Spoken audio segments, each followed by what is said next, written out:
Ah, yes, yes, yes. This is Zero Ends. And welcome to another new series, an introduction series on Zero Ends podcast slash YouTube channel. And as you know, we begin the series. And as I pull up the book or section of it, I'm going to bring my co guest, the one and only Chanel Shalom. Good evening, Chanel Shalom, aka Queens of Virtue. Welcome. Everyone. Hello. Zero ends. Yes, yes, yes, yes. And it's interesting if y'all didn't catch the last introductory or the prequel that will go into this book itself, with our reactions, our thoughts, opinions, and stuff. As you know, this book came out now roughly now 6 years ago, since 2016, the end of 2016. And there's many speculation, there are many critics that the men use personally to define not only the hatred, but their justification in a way of the black woman, or I like to call it the black female today. Because not every person is a woman because you have a vagina. There's certain ways you have to carry yourself to be, rightfully so, to be a woman. Just like they don't label all men as men. So the same characteristics has to apply on both ends, unfortunately. But nonetheless, as you know, this introduction is going to give us a little synapse into the many chapters ahead, and to give you a title of this, let me back up, pull up on my end because I'm looking through many devices right now, and I'm trying to find it now. Let's look. I might type it up. There we go. All right, see me now.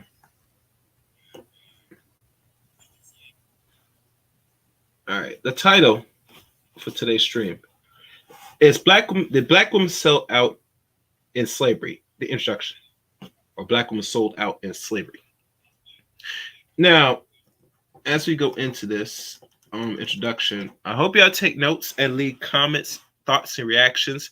And one thing I've noticed, the purpose of this channel, if y'all not familiar, this deals with the politics, the book readings, and some other things that we could possibly go into this channel per se. But usually, information we deal upfront and honest, because talking about it is not enough. As you know, Chanel, you hear people talk a lot of things, but when they show the actual pages and the words itself, it doesn't give no transparency of what the people are asking for reading. Personally, you know. Hmm. So one thing I see that there was a need, and like I said, there's so many other books I have in my repertoire that I have not read through personally, but it's necessary importance to let's go through the information ourselves. And let's be honest, most people today, if they got audiobooks and stuff, they could go through it. Maybe they could read it themselves, but we all know the attention span of an average person, rather say you're reading well or not. We all know, and I see through now commercials and stuff, that the average person is not reading as we expect them to be. How I know, they got a thing called e-cam or click and bait now. Have you heard about this, Chanel? I haven't heard about that. What It's is called, that? it's called, it's called e-reader. It's a new device that costs like $1,000, where now you could put it next to your glasses or next to it, and you just turn the lights on, and you could snippet the pages, and it reads back verbatim what the page is to you. Wow. So if they have devices like this now, I know for a fact that average human beings, especially in the West, and when I say the men read level is very poor, I think most Americans now, they're at that stage now, personally. Hmm. Because what's the necessity of having this device to read simple pages? You tell me you can't sit down and read a couple pages? Right. Do you know how lazy you become once you don't train your eye to look for the words, read it, absorb it, and try to comprehend something? Mhm. It makes you more lazy and very much dependent where you cannot understand now the basic written word now. And trust me, I might struggle with this as well, people, but we all do because we don't sit the time and put the hours or enough to read simple books today. And books are going to still be around us because they're not going to go away like dinosaurs because Europeans structure these books for his own archives so he has reference. Matter of fact, most of the oldest information that if you want to look for is in the Vatican. I think they have all the history and information in their catacombs. You aware of that? Wow. Yeah. The church, the Roman Catholic stuff, they keep all the information, the older information, for a reason. Mhm. But today in the modern era, we don't respect it because we think it's going away like the dinosaurs. You are sadly mistaken. No, it's not going away like dinosaurs. That's a fool's errand. They're telling it to make you feel so that it's not needed, but everything is needed. They keep it for a reason, for reference. So no further ado. Um, as I pull it, and I'm probably gonna zoom in for you. Let me zoom this in, and let me look at my end, make sure that's just good enough. Might do that one more time. Ooh, is that good enough for you, Chanel? Yes, it is. Okay, perfect. All right. So let us begin. Like I said, it's roughly 15 pages. So, like I said, depending on the stream, we give our reactions, and then if anybody's in the chat room, we could list respond to some questions and comments and your reactions. But no further ado, my sweetie, if you may, sure, with the lovely voice, go ahead. And I'll scroll Okay. I see some words, some names that I'm not very familiar with, y'all. So if I kind of, That's fine. butcher them, That's you fine. know, I That's fine. apologize. Remember, some of this Okay. is like old English. Like example, Christenberg, Edward, and Carstensen. I think that's how it's pronounced. So Mhm. we're gonna go through it because, like I said, we make do and we try to comprehend in our own way. Let us begin. Okay. Cool. Severin's ancestors, Severin Brock, was born and raised in Osu, a small town on the Gold Coast. Her Mm-hmm. first language was Ga, yet it was not surprising when in 1842 she married Edward Carstensen, the last governor of the Danish Fort Christiansburg. Hmm. Women in her family had been marrying Danish men for generations. Already by 1800, when Severin's grandmother married merchant H.C. Trulson and lived with him in a European style stone house with storage rooms and cobblestones, it had become a familiar choice for Ga women of a certain status to marry European men. The Now, practice, before we continue, mhm, like I said, it is certain status to marry European men. Now, mind you, this was what year again? This was the 1800s, correct? So yes. let's go back. We all know the translate slave trade did not start until 1500s. So going for the last 300 years, because 15 to 18, that's roughly 300 years. We always got to think in our mind that did these so-called European men really got access like that to a point where they step into the land, the motherland, and say, "Here, I could pick a wife and I can start a life." Is it really that simple? Now we all know that the torments, the horrors that gone into import our people from the continent of Africa here to America. And trust me, Mhm. many have died. That's why they took a surplus of Africans. And the reason why they did that is because they know from traveling from one landmass to another by ship, by like cargo, there's going to be spoils, especially when it comes to human beings. So, like I said, I just wanted to add that on. Let's continue the practice. Okay. The practice of interracial marriage on the Gold Coast began shortly after Europeans started trading in the area in the 17th century and continued in Osu for generations after the official Danish slave trade was abolished in 1803. The practice was Mm. called Kassara, or is it Kassar, or Kalasar for setting up house, and both the word and the practice were inherited from earlier Portuguese traders in West Africa. When Severin married Edward, she was only about 16 years old, but she could draw on many generations of experience with Danish language and culture, and on a hybrid God Danish culture with deep historical roots in Osu, as well as in the larger world of the Atlantic slave trade. This book is the story of the century and a half that preceded Severin Brock's marriage to Edward Carstensen, of six generations of Goth families in Accra marrying their daughters to Danish men at Christiansburg. The Now, story Akura, I begins. think that's Ghana. I think Mhm. Akura might be in Ghana, if I might be wrong. But let's continue. Go ahead. Okay.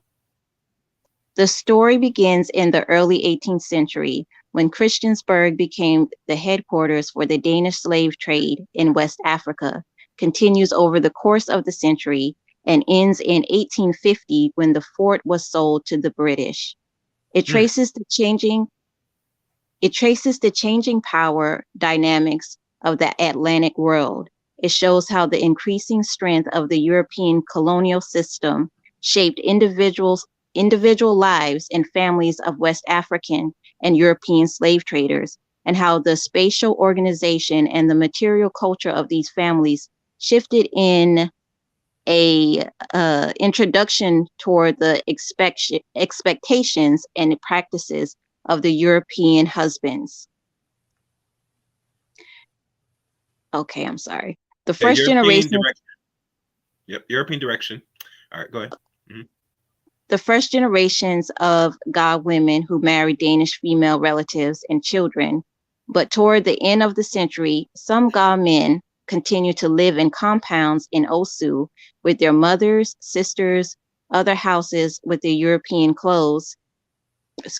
European clothes, furniture, and cooking pots, and had children. Danish women lived with their Danish husbands in European style stone with European names, whom they sent to church and school at the Danish fort. Over the course of the Atlantic slave trade, the cultural, Or I'm two. sorry, I lost. Okay. Okay, I'm sorry. The cultural frontier shifted. Stories like those of Severin and the other women in her family are a part of a larger history of the racialization of social difference that took place in West Africa during the era of the slave trade. In the first generation of Euro African marriages in Osu, neither Ga nor Danes attached very distinct meaning their shared, I'm sorry, I'm stumbling, meaning their shared world was determined primarily by class and gender, race. Oh, Difference. okay, racial differences. Hmm. For this early generation, social status and position markers of social hierarchy. As the slave trade evolved over 18th century, however, race gained importance as a social marker. As at Christians at Christiansburg, though present as a relatively flexible category, remain and indeterminate, and consequently, Euro African families gain different access to the trade board. To the trade, the Danes distinguish between Euro Africans and other Africans into higher positions than other Africans, accepted Euro African children and the fort because of their mixed heritage. All right, let's stop. Let's stop. Let me put that in there. Now, if you notice, only time when certain people in the land of that part of Africa could gain access to certain wealths and stuff, is they had children. The children that came from byproduct of miscegenation shows clearly that if you want to get into this kingdom or into the soil or lands of other nations, you must be bred into the nations. Follow me? Now, let's go into and think the Asians that's in Africa now. They make deals with certain African countries. You're familiar with that, Chanel? No, I'm not. Okay. Well, one of the few things that they understand with the deals that they made with the Chinese, and I can't name the African countries per se, Mm-hmm.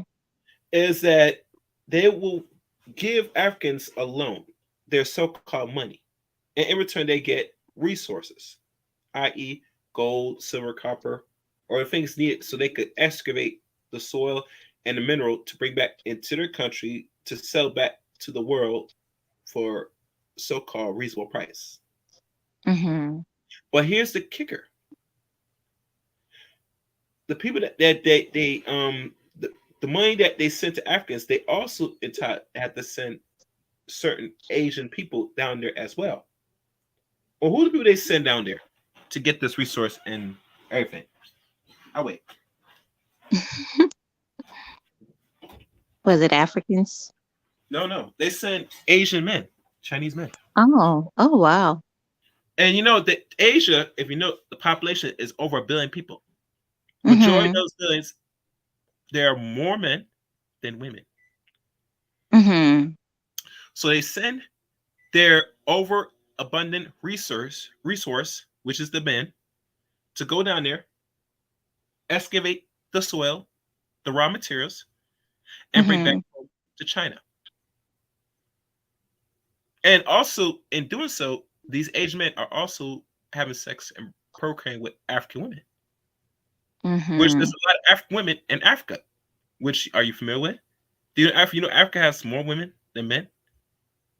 Oh, okay. I didn't know that.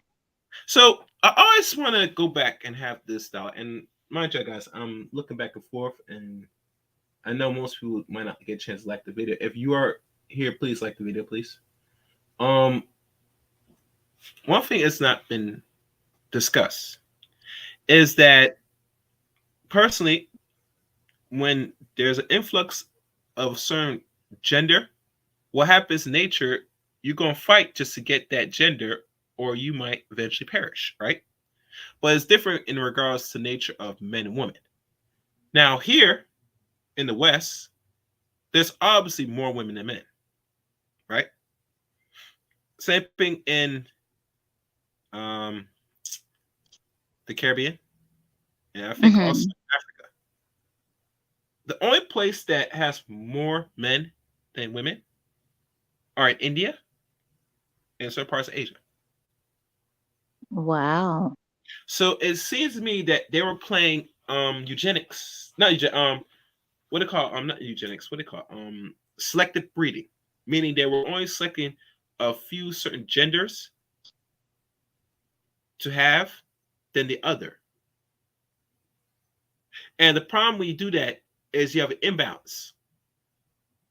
And here's why. That's why you see in nature there was never you see there always a balance of men and women, ever. And if anybody can prove me, find me all old books and information talk about before we were at the population we are now, before we had wars, and even go as far as slave trades. So tell me in human existence that there was always an influx of more of the opposite. I wait.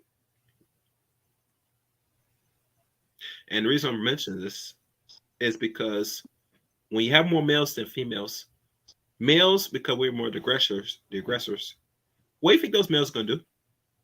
They're gonna do anything to copulate and get a female, correct? Mm-hmm. So wouldn't that mean they'll fight, maim, and kill Mm-hmm. to get a woman? Mm-hmm. Wouldn't that be the Mm-hmm. natural law order of nature? Mm-hmm. Or here's another turn. They will be virgins. And they'll True. sit there, do uncharacteristic things. And the state will have to subsidize these males, correct? Mm-hmm. But imagine the state don't got the money to do all this. What's the next pre-chorus. Your males have to go outside their normal environment to go find mates, right? That's true. So that's what you see now. Mm-hmm. So now when you see there's more men than women, you have this imbalance. So that's the one for you must understand. But the point is this: that to get into more than heritage, you have to copulate within the group. And your children offspring are going to have more of a say so to the ties to the soil and land. You get me? Mm-hmm. And that's how it works. So if people don't understand how people are able to dominate and conquer other nations, that's the playbook you have to go by. So let's keep going, just to give a little break. Okay.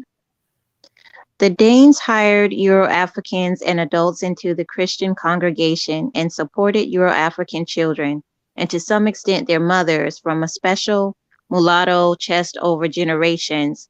Intermarrying with Europeans opened a special position for Euro-Africans in an increasingly stratified social hierarchy, which was defined by race as well as class and gender.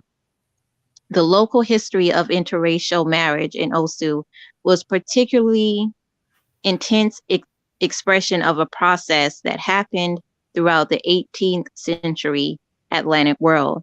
Marriages and less formal relationships across lines of ethnicity and skin color played a central role in the production of racial difference throughout the early modern world, but nowhere were negotiations over social differences more critical than in the in the trade in human beings, which was both enabled by and contributed to a hierarchy of of racial difference. For both African and European slave traders, it was crucial to uphold clear lines between people who were for sale and people who were not, and definitions of difference between slave and free were therefore at the center of negotiations in the trade. The process of attaching meaning to racial difference took place in response to this need to distinguish slave from free, and the families at the center of We're going to skip introduction. Okay. introduction to three daughters. Yep. Lived in with these negotiations over social difference. The production of race happened in many different areas of the early modern Atlantic world. Slave ships and plantation colonies were important local contexts, but so were slave trading posts. Negotiations of social difference were always situational and always local, and the Atlantic slave trade on the Gold Coast offers a particularly clear example of how slavery and Blackness became linked, and more broadly, how the meaning of racial difference changed from its early modern to its more rigid and biological modern version. Entangled as they were in both the local history of the slave trading towns in West Africa and the larger history of the European colonial system, the Kasar marriages in Osu functioned as loaded transfer points of power. Hmm. I'm Not okay. only, not only. Yep, that's what I meant. Not only were the marriages produced by the cultural encounters between Europeans and Africans in the Atlantic world, they simultaneously participated in the production of a new hybrid culture, new meanings, new people, and new practices. Both daily practices and Atlantic structures of meaning shaped the production of this culture as people negotiated Atlantic power relations in their daily lives, and their daily practices and meanings in turn helped shape larger Atlantic structures. The diplomatic and intimate negotiations and around Kasar marriages brought the local and the Atlantic into a powerful encounter. Understanding the racialization of difference that took place in Osu requires tracing the process over the course of more than a century. If we enter the history through any particular family at any given point in time, it would often be unclear who was influencing whom, whose culture was being mapped onto whose. Throughout the decades, for example, Danish men carried amulets under their shirts given to them by their lovers and wives, just as often as God women carried the ornamental keys their Danish lovers had ordered from Europe. All right, stop right there for a second. Mm-hmm. Now, there's always a cultural differences between different ethnic groups and different regions and different tribes. With the Danish, they always carry symbol of, like I said, the lock and key, where you always have a place in my heart. This key will unlock my heart. It's like a symbol of no matter where I go, I'm still gonna be you. You are mine, and you is that saying, mine is yours, you is mine. That's a Mm-hmm. representation of the love that in their culture they show. You know. So let's keep going. Okay. Neither Africans nor Europeans fully adopted or converted to each other's culture. Even when God women settled with Danish men in stone houses, such as the one that Severin and her sisters grew up in, what they did in those houses probably more closely resembled God practices than Danish ones. Yet by the time Severin Brock and Edward Carstensen were married in 1842, racialized distinctions between Severin and other Africans in Osu had become embodied culture, part of a complex hierarchy of race that defined many aspects of life throughout the 19th century world. Edward Carstensen's Kassar marriage to Severin Brock was not his family's first contract with the Atlantic world. Like Severin, Edward was following in the footsteps of his forebears, generations of Danish men who had taken employment in overseas trading posts and colonies when he arrived in Osu in the 19th century. Mm-hmm. Though nobody in the 18th century Osu or Copenhagen operated with the concept of an Atlantic world, connections across the Atlantic, economic and cultural ties forged by trade and colonies, agents, companies, and individuals could be as strong and important as those made over land. It was not uncommon for Europeans or Africans in Osu to have connections to Copenhagen, the Danish West Indies, London or Amsterdam, as well as to the world beyond the Aquapim, Yeah, Aquapin. Aquapin. okay, Aquapim, okay, mountains or the forested kingdom of Asante. Edward also had a more personal family legacy that seasoned him well to be a European man in Africa.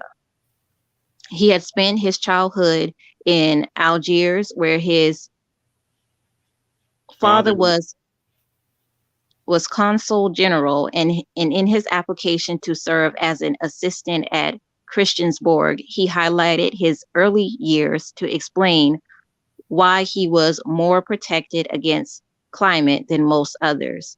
Indeed, it was not only from his father's side that he had picked up a desire to travel.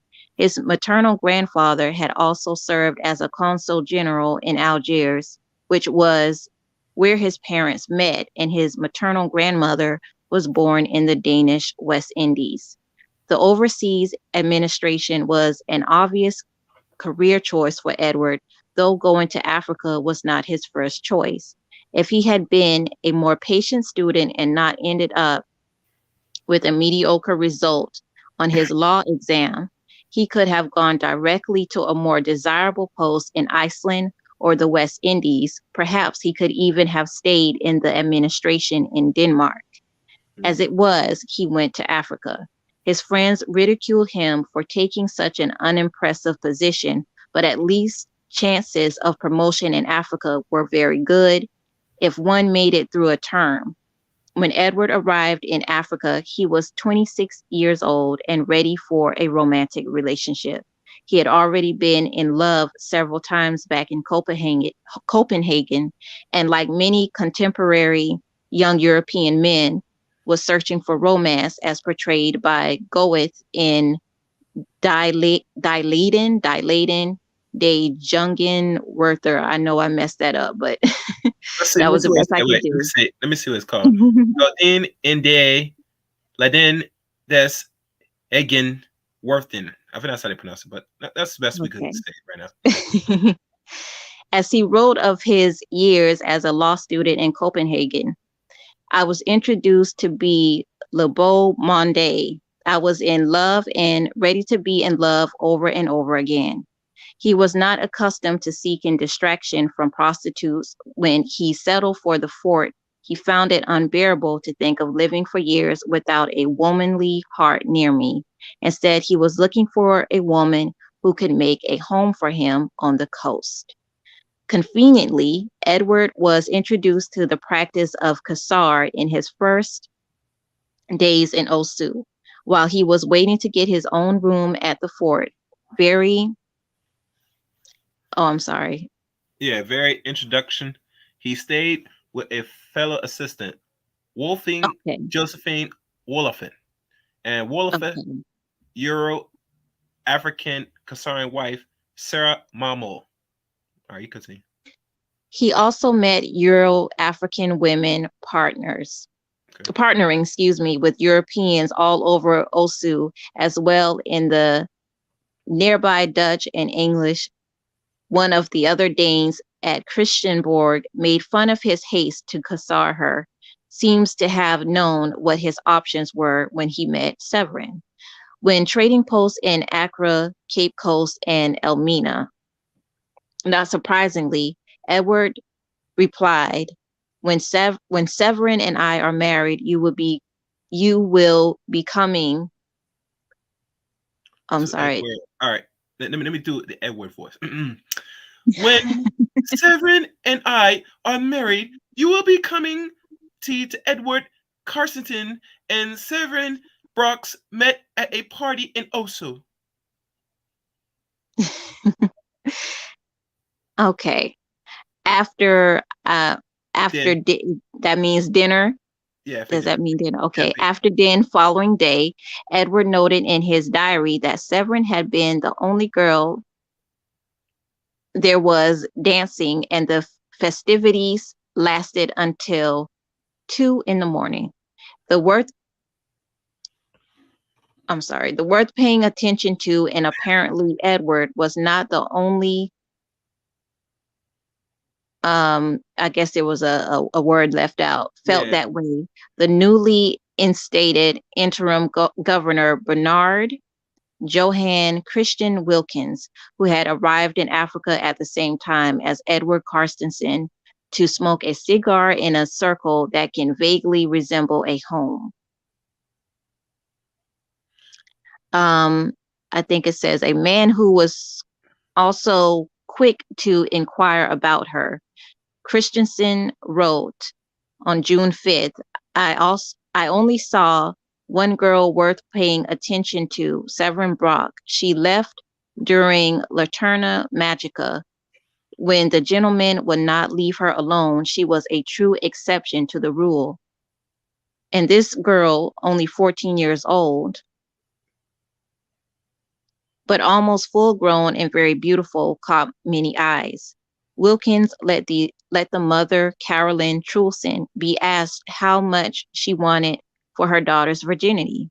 I soon found out about this the next day, and it led to an amusing conversation at the table. Everything happened in jest, but seriousness was looming in the background.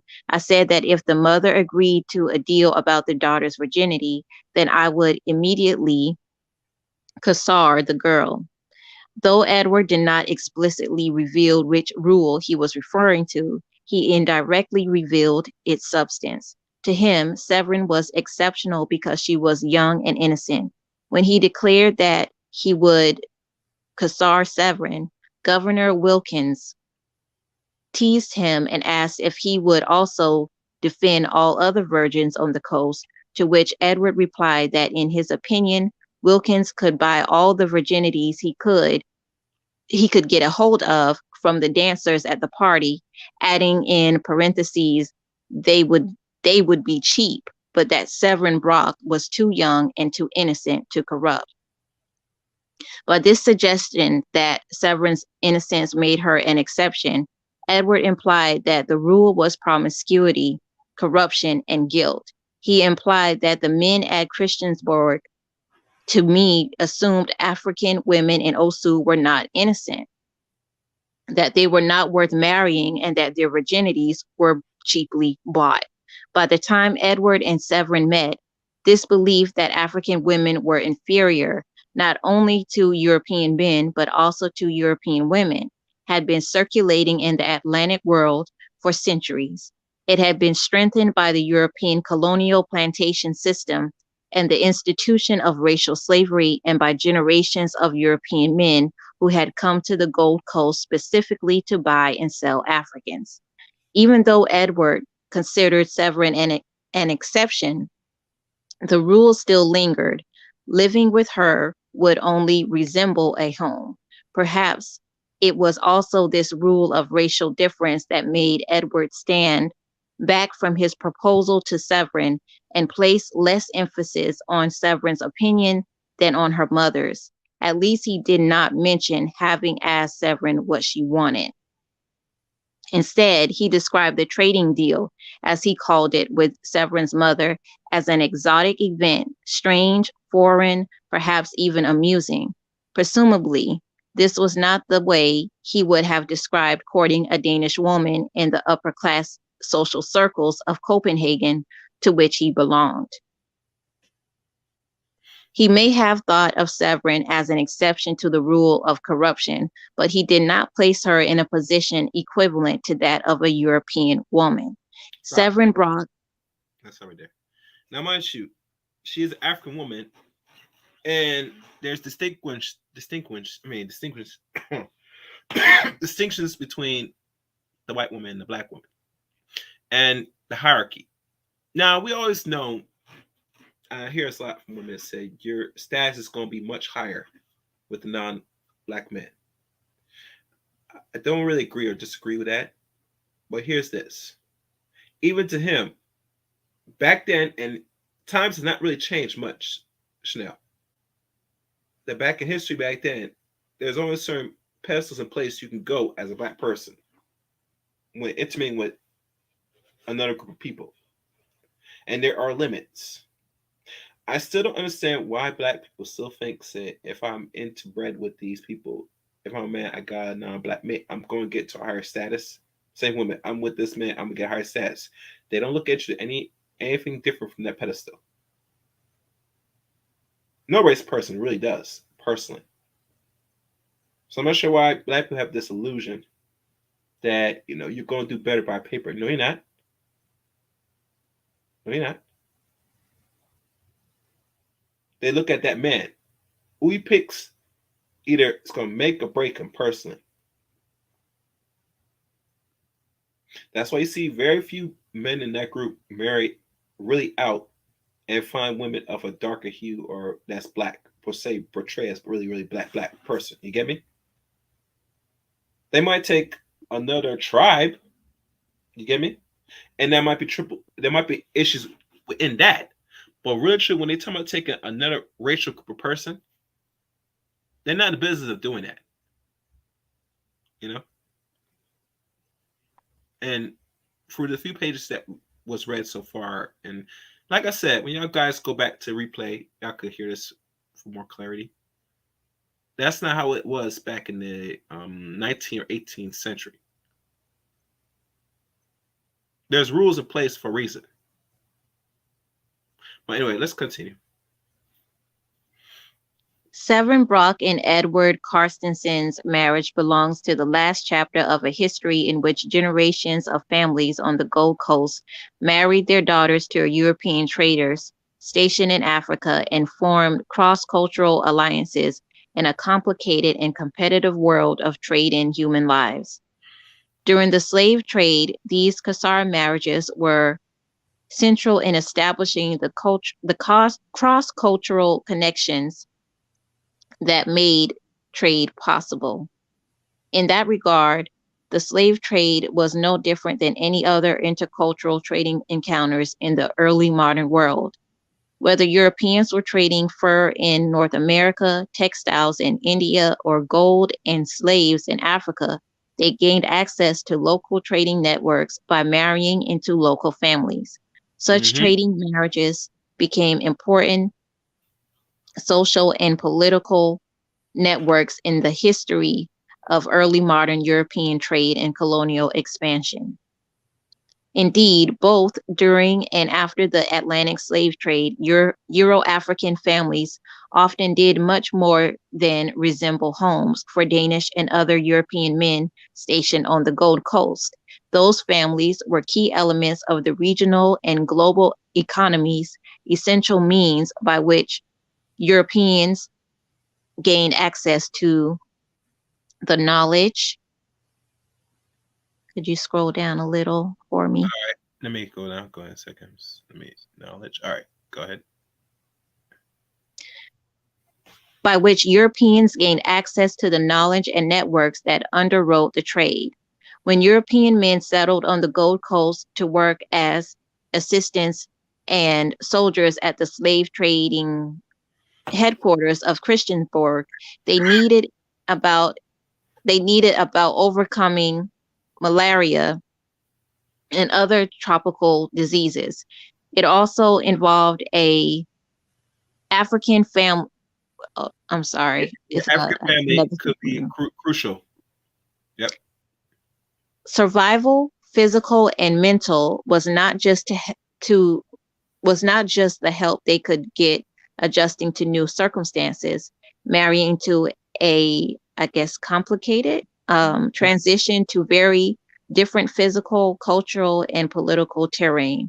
In Edward's case, there is no question that living with Severin made him feel more at home in Africa, but his was a familiar story. For a century, Mm-hmm. Christiansborg had before that Danish and other northern European men at Wonton settled in Africa through the help of African women. As Danish slave trader and travel account writer Ludwig Romer put it in 1760, even a European would not starve to death if he had a wife. It is possible for her to obtain food for her husband from her parents or friends and to take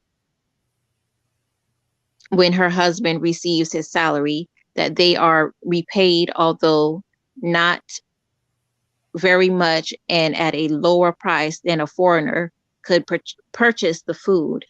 For African families in Osu, as in other parts of West Africa, Kasar marriages function as a key economic and social institution that allowed Ga and Akin families to integrate culturally inexperienced European men.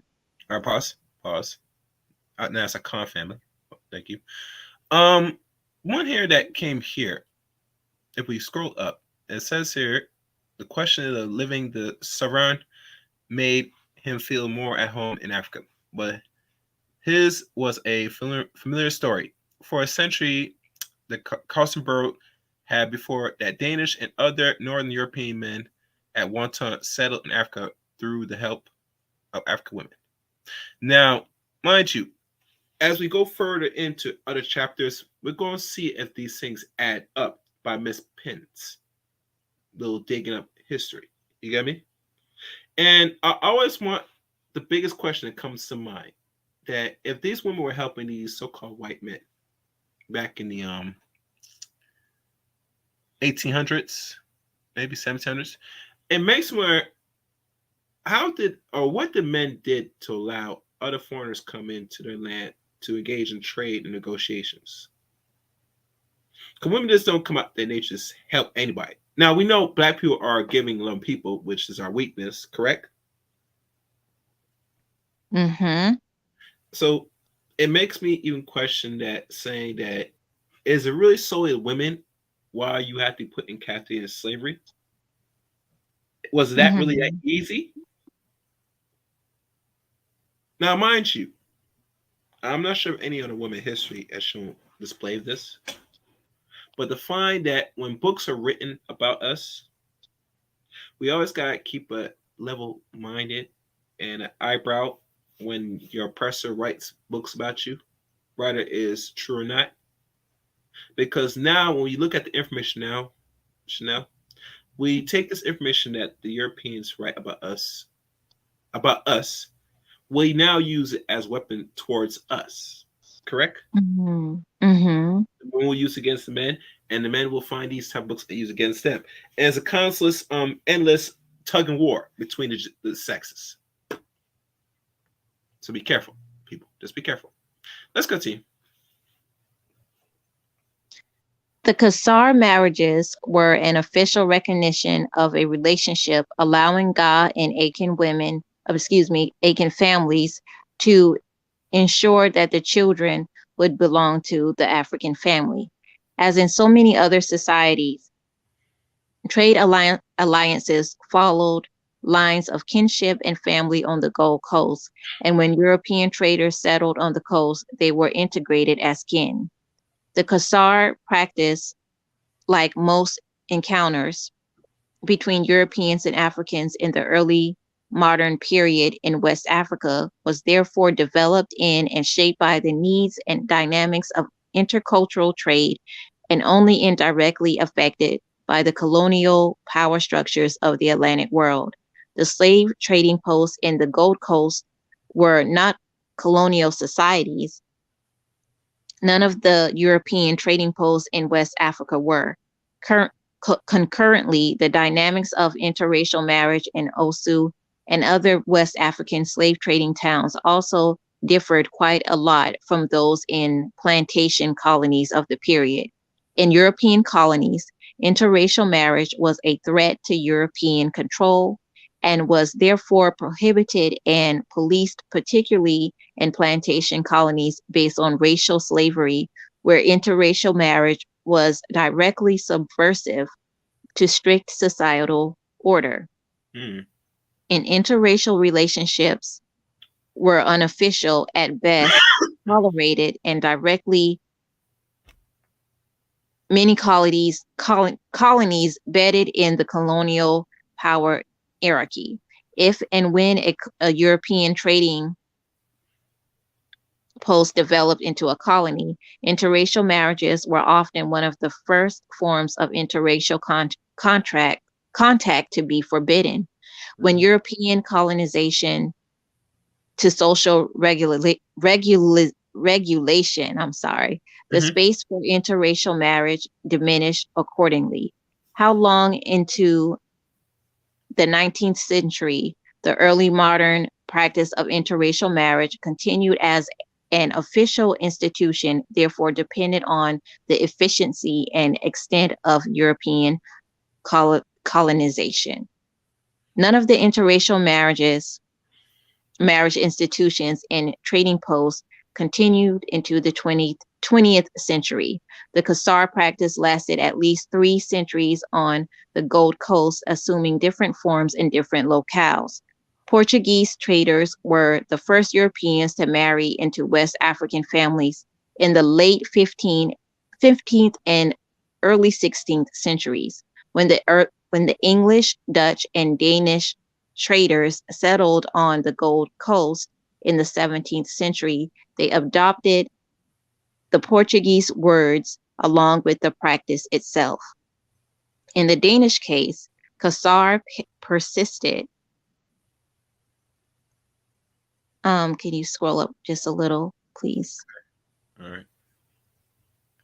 All right. Throughout the entire. All right. Let me see. Oh wait. Let me plug in because I'm getting low. Give me 1 second. Stand by.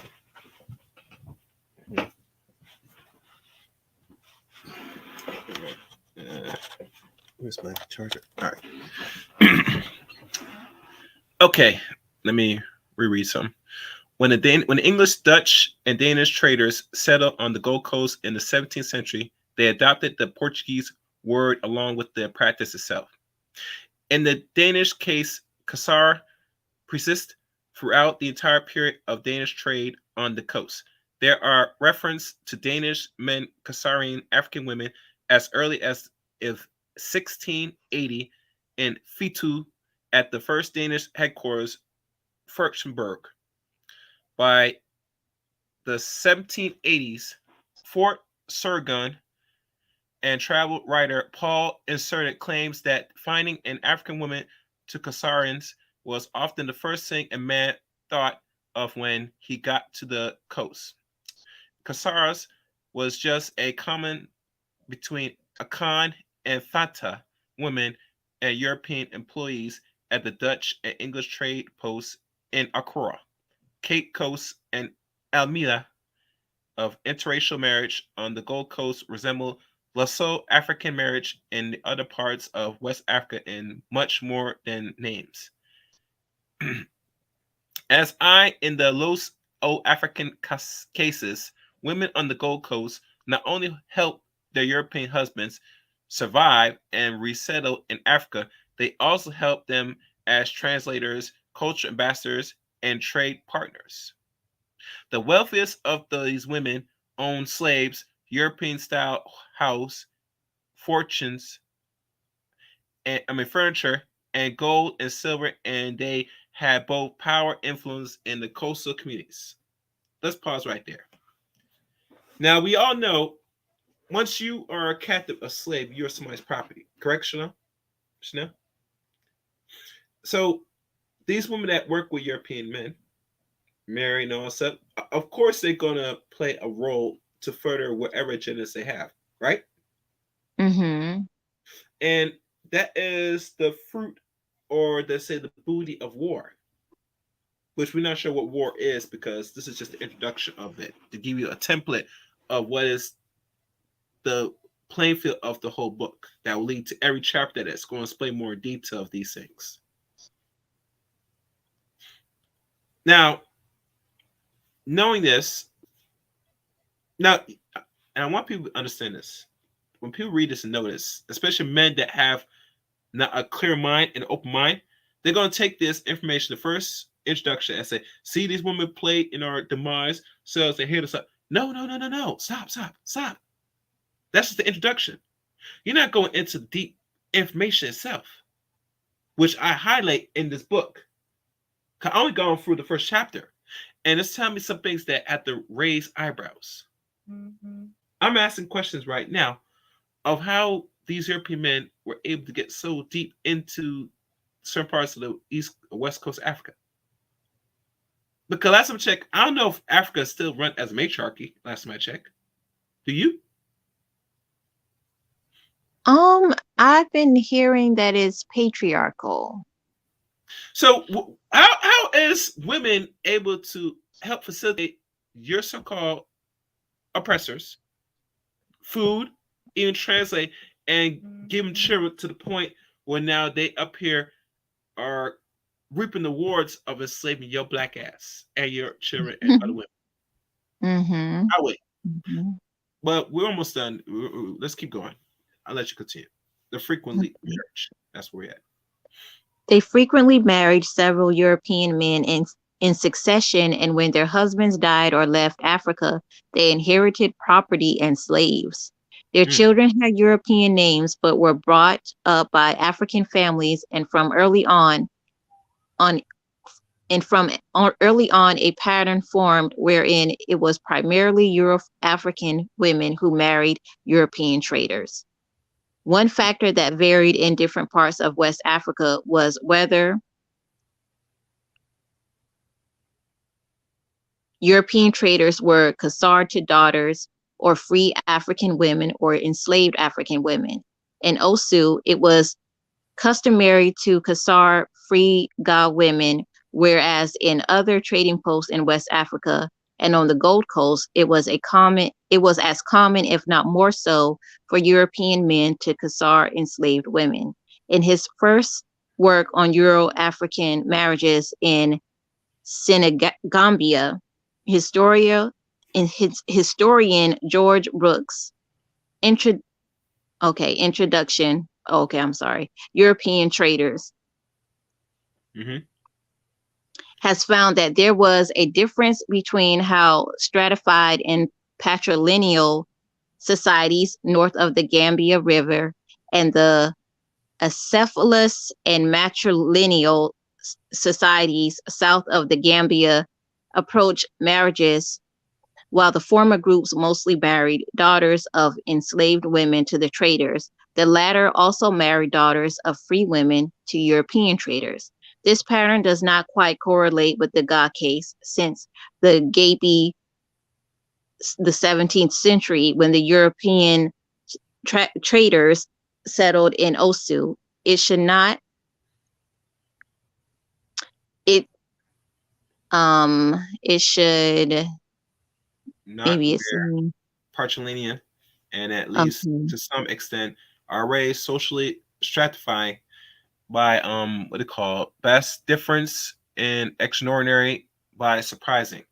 However, that the patterns of your African marriages interest in the willing to integrate foreigners and foreign cultures into the Oso, given that the God in the pre-colonial period of their own and the practice had been perfect, and women like Saren, her mother, her sis, by the 19th century, when Saren and Edward were married, their tears and her grandmother had attained the knowledge that they need to make of trading with Europeans. Your African women in Oshu had extensive ideals and marriage partners for the Danish men stationed in Africa. After centuries' knowledge of Danish and other European cultures and language, many of them had attended the church school at the Danish fort where Saren, older sister Nicoline, was employed as a teacher in the 1830s. They cooked in European pots, owned European furniture, linen, silverware, and plates, stored goods for European traders, fed them, and lent them money and material goods. The hybrid Euro-African culture that Saren embodied had developed in a context of commodity exchange that was indirect and powerful, shaped by the colonial Atlantic worlds. Euro-Africans in Osu did not wear European clothing, and other marketers became that they were required to by law, as in the 18th century Danish West Indies. Nevertheless, their choices to do so were shaped by the colonial system. Euro Africans in Oshu employed marketers of European culture to signal connection to the European trades and to distinguish themselves from the other Africans in Oshu. When they decide how to equip their households, what to name their children, how to dress them, and which language and religion to teach them, they only or not only produce new generation of people, but also adopt and reproduce a system of cultural identification. Pause right there. So the culture is passed down through not only the woman, but also the man. So if a woman is a byproduct or a mixture of between black and white, she's going to be assimilated to whatever the father and mother bring. Can we agree on it? Agree? So they created an altered semi-culture, or what we like to call a multiculture. Ain't that something? Mm-hmm. So when people tell me said they hate this so-called American culture, right? This Black American culture, right? This Black American culture was created under conditions not only interbreeding, but it's created in regards to adaptation of the environment they're in, correct? Mm-hmm. So when I hear dumb people, Negroes especially, talking about they hate this and they want to emulate other cultures, you're not emulating a goddamn thing. You're going to take and adapt to others, and you might have to create something of your own. That's how it works. Mm-hmm. There is no perfect culture. So when people go back to this, I want people to hear me good. Zero and said the best. There is no such thing as a perfect culture. If you hear Negroes talking about they don't like this culture but like others, they are fooling themselves. You should be defining your own reality and respect what you have, and to also improve and go beyond it. But they're not doing that because they point fingers, being stagnant, and doing other dumb shit. I'm gonna let you continue. The Okay. slave trading. The slave trading families of Africans and Europeans created their own mixed and hybrid culture, which was specifically adapted to their position in the slave trade on the Gold Coast and in the Atlantic world. Cultural transformations similar to that which Severin's ancestors experienced have often been described as a process of creolization, but there are important differences between the experience of Severin's ancestors and generational Euro African cultural transformations in other areas of the Atlantic world. Unlike creolization America in the Americas during the early modern period. For example, cultural transformation in West Africa was thoroughly embedded in African society institutionally, culturally, and religiously. In other words, though the cultural mixing of European and indigenous elements happened in both West Africa and the Americas, the power structures that guided this mixing were not as directly colonial in West Africa as they were in plantation societies on the other side of the Atlantic. Christian excuse me, Euro Africans at Borg did not have to hide that they were mixing their newly adopted religion with God and Akan religious practices. They might dismay the Danish chaplain who at times levied double fines for Christian Euro Africans who visited the God priest, but the administration at Christiansborg employed God religious oaths when forming alliances or partnerships with their God neighbors and did not seek to maintain strict or exclusionary borders between Christianity and African religions. If anything, the trading encounter in Osu was more marked by Europeans adopting African practices than the other way around. Even the Kasar practice, Portuguese as it sounds, was itself mostly an African institution.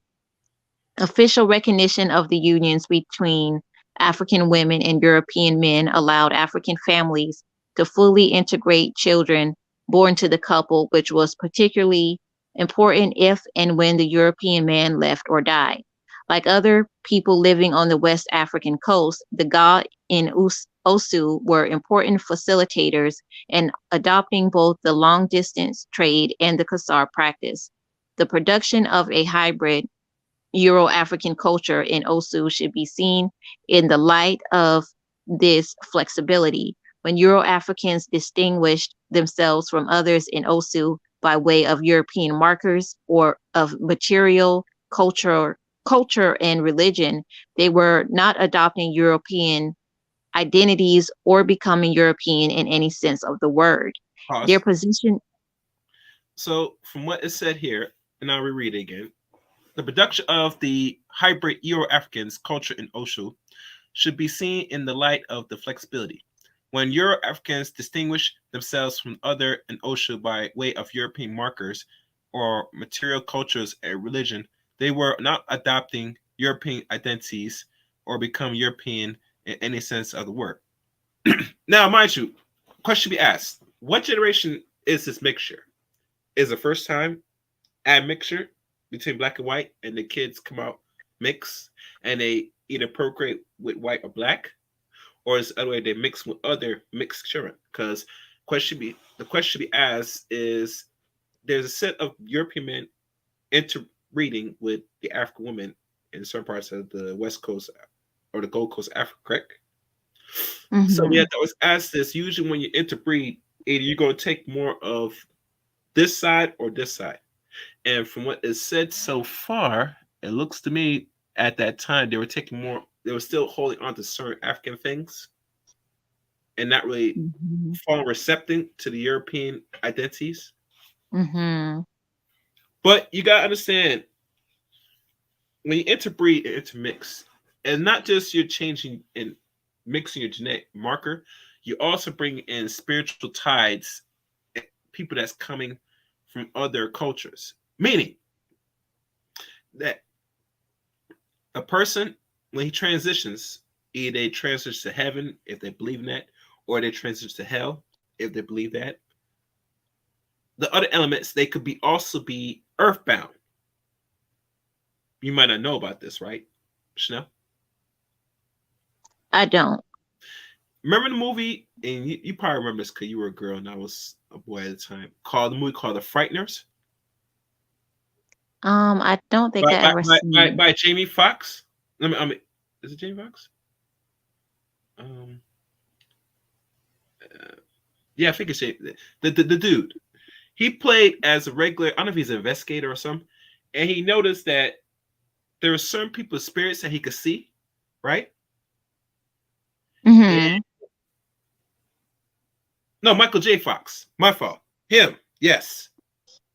You heard about this actor, Michael J. Fox, right? He's easy. Um, He played I in don't think. Back to the Future, Mm-hmm. the white boy. He had the capability of seeing spirits. And one of the few things he noticed, seeing spirits, majority of people that died do not transition to either side. Mm-hmm. So what happens to people that died and have not transitioned? What happens to the spirit?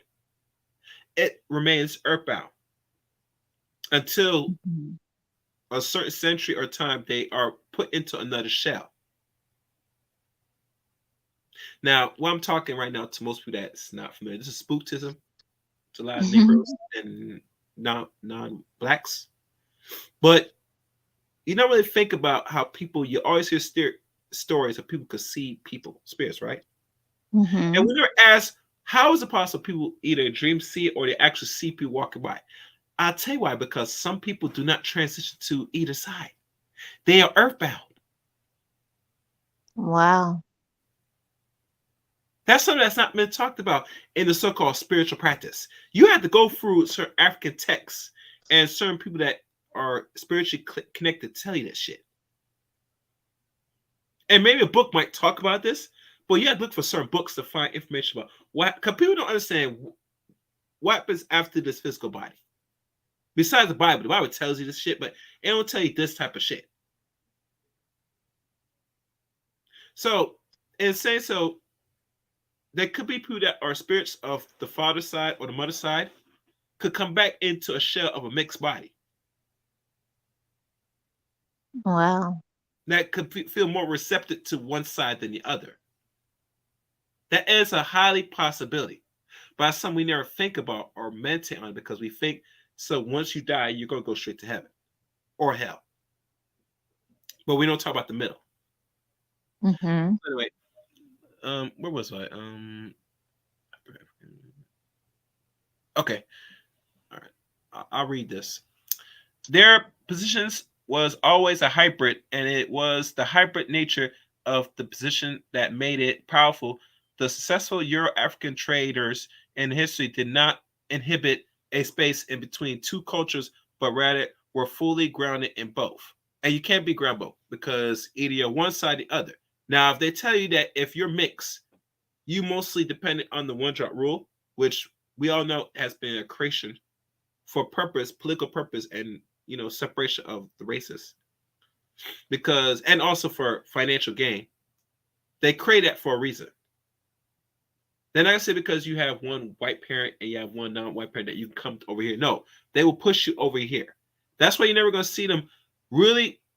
To be honest with y'all, and I'm saying personally, Chanel, that you're never gonna see them really classified in America mix as a complete identity, fully identity in America.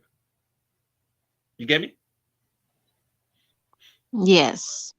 And the reason why, because they separate you for a reason. Because if I had to put you in the middle category, that means I gotta divert resources, right? Mm-hmm. Where can you divert resources to people that are fucking mixed? I'll wait.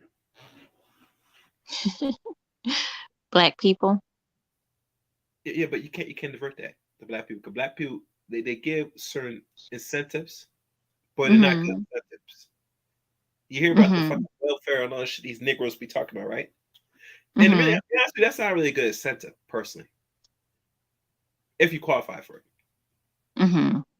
But if you're white, you get pretty much everything from even the you get me. You get everything mostly. But the point is this: that they talk about in that time they put you as both. Now that's during parts of Africa or maybe back in Europe, depending where this paragraph or this part of the introduction goes. So I'm gonna continue. Over time, this Euro-African hybrid culture also became an embodied identity.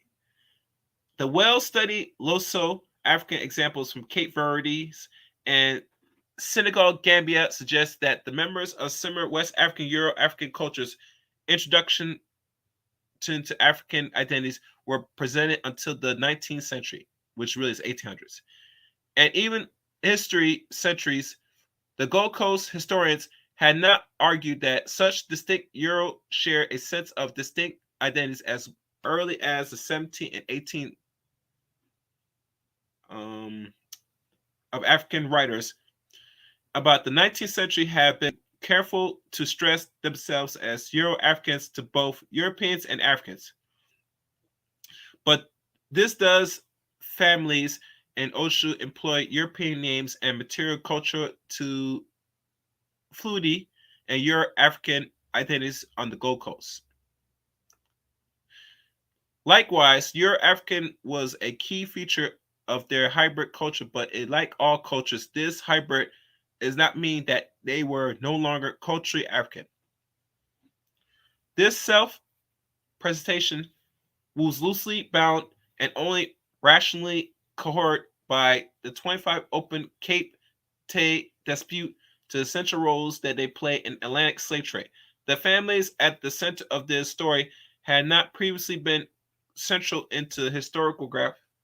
Not only has West Africa most often appeared as unfold elsewhere, but most of the Africans who appear in Atlantic histories as an export of people and cultures whose stories, or what they call it geographically, have been enslaved Africans sold to Europeans.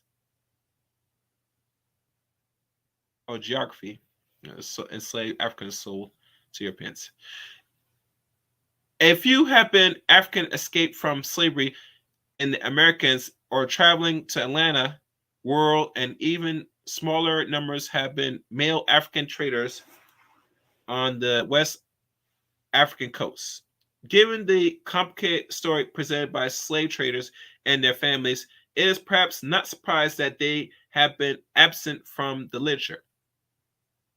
Yeah, because they play a part in the slave trade as well, unfortunately. The moral horrors of the Atlantic slave trade has for a long time caused historians to steer away from the more humane dimensions of the trade and the errors of the direction of most Marcus records has called a violence of abstraction that has plagued the studies of slave traders. The recent years, historians, writers about the Atlantic slave trade have added more human agents to the history, focusing on the Africans as well as European slave sailors, tame planters, and travelers. Historians have brought intimate, personal, and political important human connections across the Atlantic to life in bibliographics, following the example of two African princes and West Indian missionaries and an African healer traveling around the Atlantic. Other historians have focused on specific social world created in the adapted in the slave trade and show how this large colonial Atlantic world shaped the lives of everyone involved in the trade in Africa, America, and as well as in Europe. By placing human connection in the center of stories, this new literature has created a much more complex and vivid history of the Atlantic world. And likewise, the Europeans and African slave trades at the center of the introduction of history complicate and open the history of the Atlantic world. Not only were these men and women centrally placed in the history of how people in both Europe and Africa invest in the gains from the colonial Atlantic system, but their history also reveals much about the uneasy connection between intimacy, human reproduction, and the production of racial prejudice. I'm gonna pause. And let's be honest, the history is never clear. We're never going to understand the full context of how deep the slave trade really has a toll on not only the content but other parts of the West. Because how history is played out, people, is broken up into segments. It's like a jigsaw puzzle. You have to find each piece of the puzzle and you have to formulate to create a complete puzzle with your own eyes. And mind you, jigsaw puzzles, if you remember, Chanel, are very tricky to solve, right? Yes. Yeah. So, all right, I'm gonna let you continue reading. Okay. They remind us that not only enslaved people, but also slave traders, both European and African, were real humans with lives and families. They show us that agency can lead in many directions.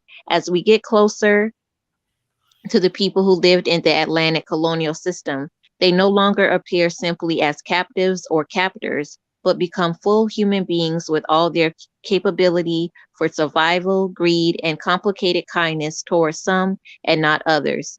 The women at the center of Daughters of the Trade belong to the group of people who benefited, at least in an economic sense, from the slave trade, but they also lived with their risk, terror, and violence produced by the trade in human beings. Protecting oneself or one's family from the trade was far from easy. On a local level, they were, in other words, responding to both opportunities and threats of a world they were helping to create. But on an Atlantic or global level, they were simultaneously contributing to a system of European trade and colonialism based on racial slavery that potentially threatened every African.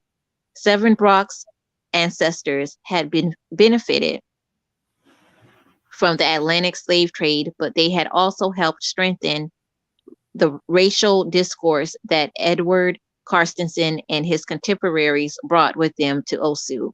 Indeed, Severin and Edward's marriage took place at the historical juncture between this time honored Khazar tradition of trading alliances and a racial discourse that deemed interracial marriage inappropriate or outright wrong. With roots in an early modern interracial trading practice that was changing alongside an increasingly racialized colonial discourse, Severin Brock and Edward Carstensen's marriage represents a much broader Atlantic history of how interracial marriages, once central to European trading, enterprises came to be discredited, policed, and forbidden in the 19th century colonial Atlantic world.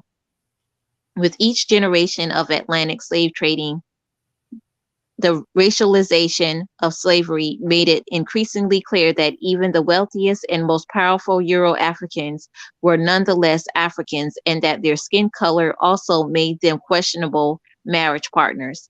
This was why Edward made Severin an exception to the rule.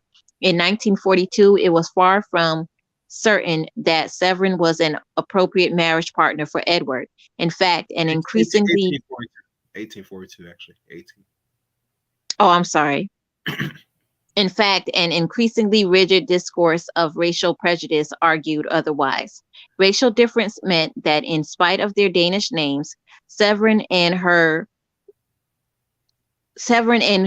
would enough to be more familiar to Edward than other Africans, and yet African families and cultural peers were not Danes. They were European, while Severin was different enough from other African women in Osu that enough enough that they would not be creating a real family for European men.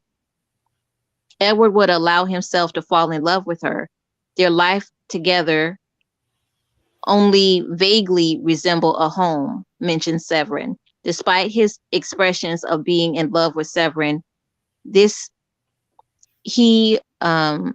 this curious phrasing is part of a pattern in Edward's diary, which suggests that he was rather ambivalent about his love for her, as if he paid very little attention to her in his diary, and the few places she does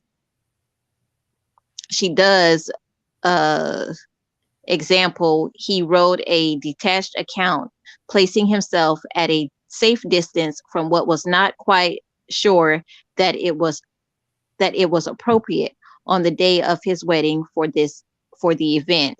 Early in the day, he sent Severin's mother the Kasar costume among bride wealth, consisting of pipes, tobacco, spirits to distribute,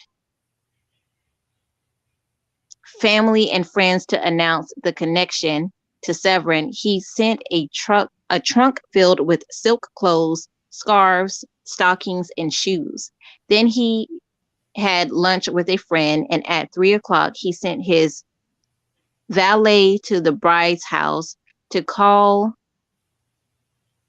in by name only once. Went with Edward's valet, followed by a retinue I'm sorry, I'm screwing up here. Red Tube Combe Day Bride. Okay. This was repeated 3 times until the bride, he mentions Severin. Oh, Mm-hmm. I'm sorry, y'all. Okay, the mullah tresses of the town.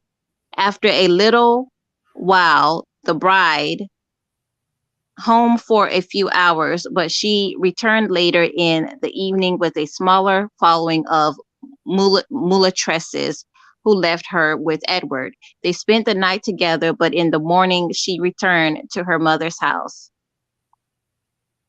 This was repeated for 7 nights, and after the 8th night, she remained with Edward in his room at the fort.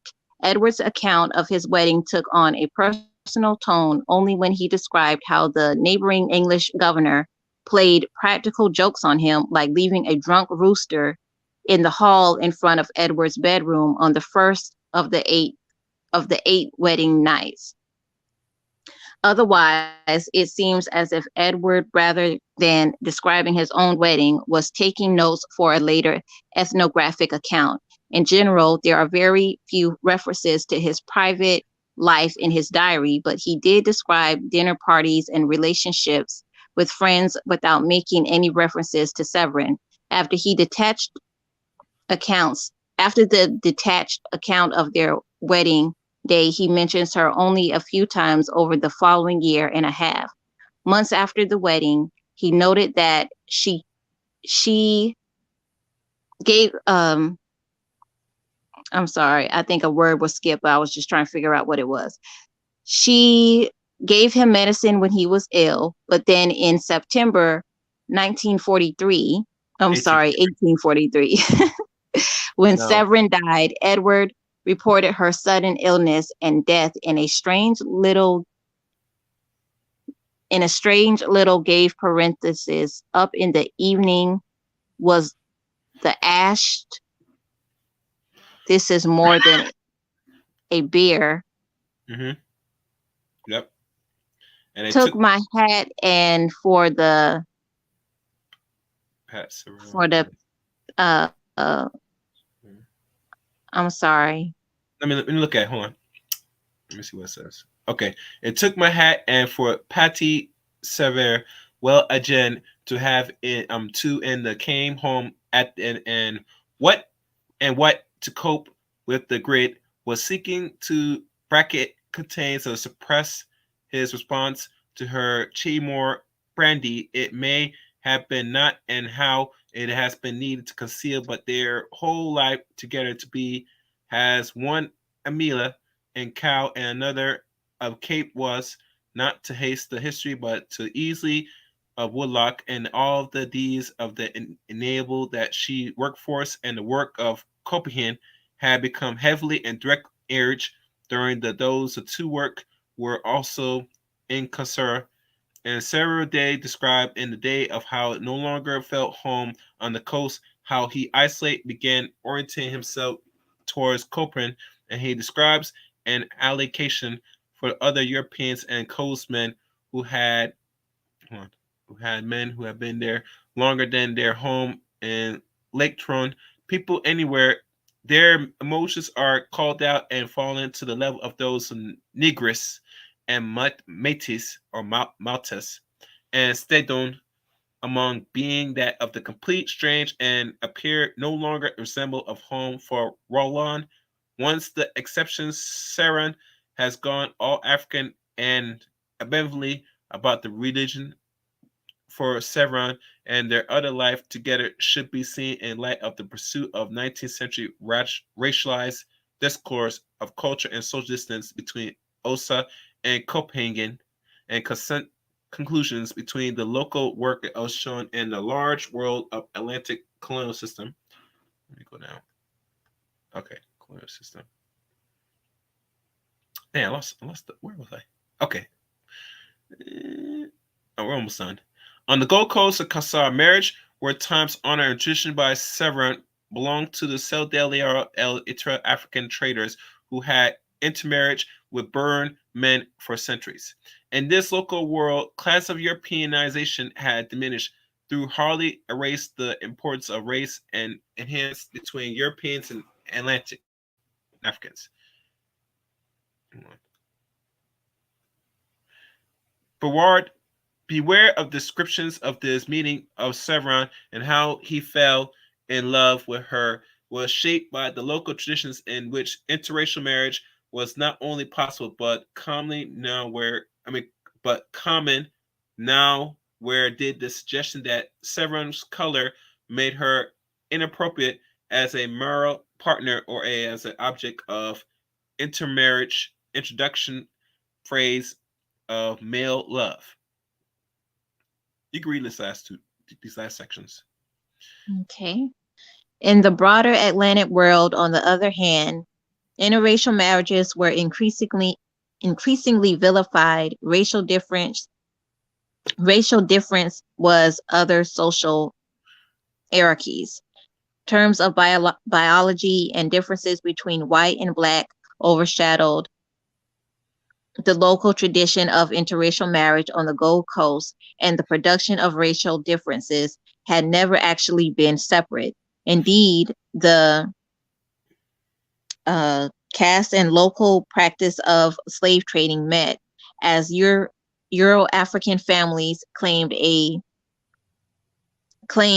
Kasar marriages took place and were negotiated right where racial discourse powerful position in the racial and gender hierarchies of the Atlantic. They participated in attaching meaning to racial markers of difference. In broader Atlantic, to forge the rigid biological understanding of race. I think a word was skipped. By the 19th century, these forces converged with currents. In doing so, they pushed the meaning of racial difference in its modern, direct world, caused Edward to press Severin to the margins of his story. The juxtaposition of local practice and Atlantic discourse raises a question regarding the Kasar system. What explains the convenient coincidence that in the 19th century, when Danish men like Edward Carstensen could no longer see past racial differences, they could choose to settle with women whose cultural difference from other Africans allowed them to make them exceptions? The answer is that it was not a coincidence. Neither the Euro-African culture that Severin Brock embodied, nor the racial prejudice that required that Edward make her an exception had arrived. Culture of clothes and cookware and daily practices that marked Euro African suddenly on the historical stage. They had developed together. The material African women as distinctive I'm sorry. And Okay. ideology. And the Yeah. ideological structure of modern race that made the Danish men group all Africans together into one undifferentiated category to which there could be only individual exceptions. The practice of the Atlantic slave trade, the culture of Euro African families like Severin's ancestors, and ideologies of racial differences came into being deeply entangled and interdependent. They developed together, but over time they became incompatible.